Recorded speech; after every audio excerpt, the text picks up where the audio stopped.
आपने इंटरपोल का तो नाम सुना होगा।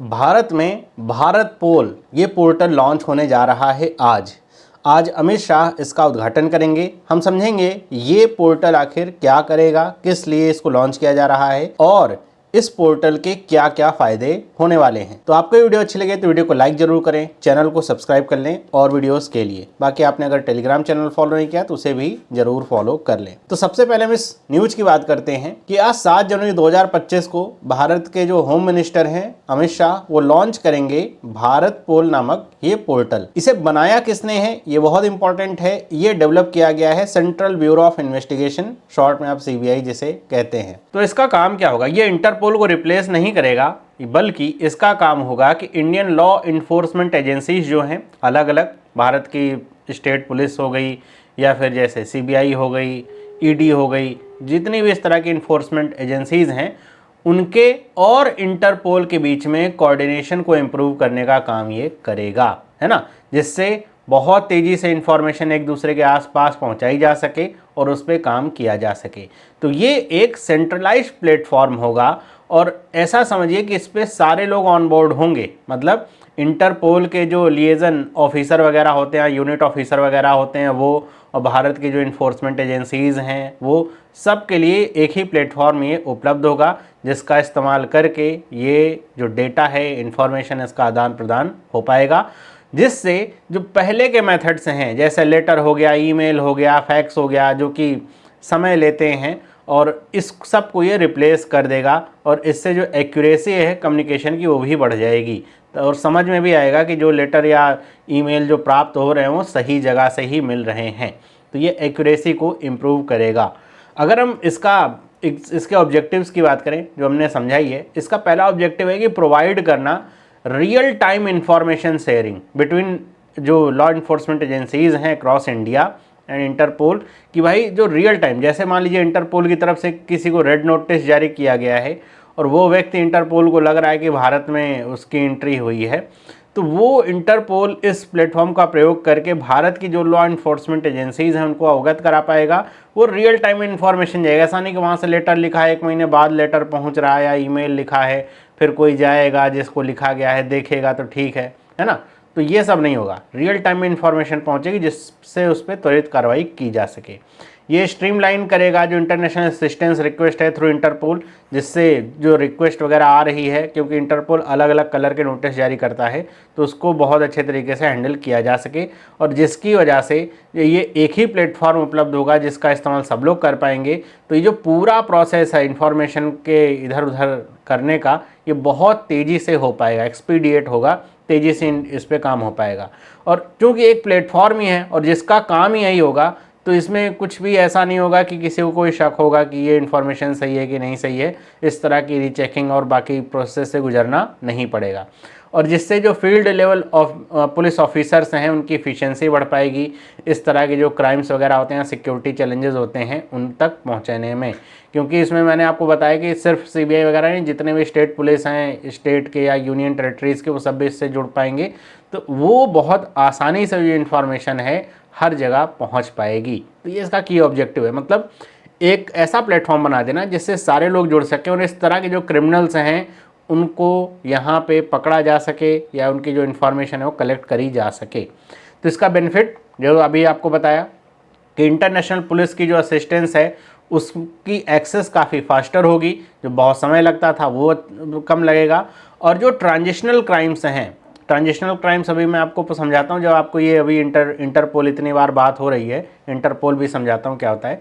तो उसका जो ट्रांजिशनल क्राइम का जो रिस्पांस टाइम हो काफ़ी अच्छा हो जाएगा, और इंडियन पुलिस जो है और जो ग्लोबल लॉ इन्फोर्समेंट एजेंसीज़ हैं उनके बीच एक स्ट्रॉन्ग कोलैबोरेशन हो पाएगा, जिससे भारत के को भी अगर कोई हेल्प चाहिए होगी तो इसके थ्रू उठाई जा सकेगी, जो कि इंटरपोल तक पहुंच जाएगी। मतलब ये वाइस एंड वर्सा होगा, सिर्फ ऐसा नहीं इंटरपोल जो कहेगा वही हमको सुनना है, इधर से भी जो कहा जाएगा वो एक ही प्लेटफॉर्म होगा, इंटरपोल भी उसे एक्सेस कर पाएगा, तो इंटरपोल के पास भी बहुत आसानी से इन्फॉर्मेशन वो पहुँच पाएगी। और जो भी इस तरह के साइबर क्राइम है, फाइनेंशियल क्राइम है, ह्यूमन ट्रैफिकिंग है, इस तरह के क्राइम और इनके जो क्रिमिनल्स हैं इनको अच्छे तरीके से हैंडल किया जा सकेगा। अब हम बात कर रहे हैं इतनी सारी, तो हम बात कर लेते हैं थोड़ा सा इंटरपोल के द्वारा जो इशू करी जाती है नोटिसेस की। आपने सुना होगा बहुत बार रेड नोटिस के बारे में, इसके बारे में ही बहुत बार सुना होगा। तो इंटरपोल जो है वो क्राइम के अनुसार, व्यक्ति के अनुसार अलग अलग तरह की नोटिसेस जारी करता है, और ये जो नोटिसेस होती हैं इनके कलर से ही पता चलता है उनकी ग्रेविटी का कि किस तरह की नोटिस है। जैसे एक होती है इसकी रेड नोटिस, तो रेड नोटिस का मतलब होता है कि जिस पर्सन के लिए रेड नोटिस इशू करी गई है उसकी लोकेशन को सीक करना, और अगर वो पर्सन पकड़ा, मतलब पहचान में आ जाता है कि यहाँ पे है, तो उस पर्सन को अरेस्ट करना और फिर उसे प्रोसिक्यूट करना, या फिर जो सेंटेंसिंग है वो प्रोवाइड करना, उसके लिए उसको पकड़ना, अरेस्ट करना, वो काम होता है रेड नोटिस का। फिर आती है ब्लू नोटिस। ब्लू नोटिस का मतलब होता है लोकेट करना या आइडेंटिफाई करना जो भी पर्सन ऑफ इंटरेस्ट है, और उसके बारे में और अधिक जानकारी जुटाना, है ना। फिर आती है ग्रीन नोटिस, कि ये बताती है कि वार्निंग या फिर क्रिमिनल इंटेलिजेंस देना किसी पर्सन के बारे में। जैसे कोई व्यक्ति, कोई क्रिमिनल है, इंडिया में घुसा, तो इंटरपोल वो नोटिस जारी कर सकता है ग्रीन नोटिस की, अच्छा ऐसा ऐसा व्यक्ति जो आपके देश में अभी एंट्री लिया है, तो वो फिर देश उसको हैंडल करेगा, क्या उसके साथ करना है।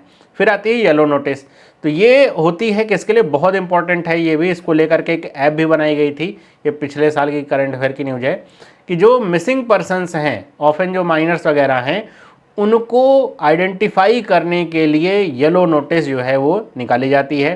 फिर आती है ब्लैक नोटिस, जो इन्फॉर्मेशन सीख करी जाती है अनआइडेंटिफाइड बॉडीज़ की, कहीं किसी देश में मिली हुई है तो उसके लिए ब्लैक नोटिस जारी करी जाती है। फिर आती है ऑरेंज नोटिस, ये वार्न करती है, एक मतलब to warn of an event of person object process representing a serious and imminent threat to public safety, की पब्लिक सेफ्टी के लिए कोई इमिनेंट थ्रेट अगर बन रहा है तो ऑरेंज नोटिस होती है। फिर आती है पर्पल नोटिस, ये होती है जो भी मॉडल्स ऑपरेंडी है, ऑब्जेक्ट डिवाइसेस या कंसीलमेंट जो क्रिमिनल्स के द्वारा यूज किए जा रहे हैं उनके बारे में, या फिर उनके बारे में इंफॉर्मेशन सीख करना। फिर अगर इंटरपोल के पास ऐसी इंफॉर्मेशन है कि कोई एक ऑर्गेनाइज क्रिमिनल ऐसे ऐसी मॉडल्स ऑपरेंडी के तहत काम कर रहा है, तो प्रोवाइड भी करना जो भी देश है उसके साथ। फिर आती है ब्राउन नोटिस, ये इंटरपोल यूएनएससी स्पेशल नोटिस इसको कहा जाता है। ये होती है इंडिविजुअल्स को या फिर एंटिटी को करी जाती है, that are subject to sanctions imposed by United Nation Security Council. UNSC ने अगर किसी के ऊपर ऐसा, किसी इंडिविजुअल पे या फिर किसी एंटिटी पे ऐसा कोई सैंक्शन लगाया है तो उसके लिए ब्राउन नोटिस जारी करी जाती है।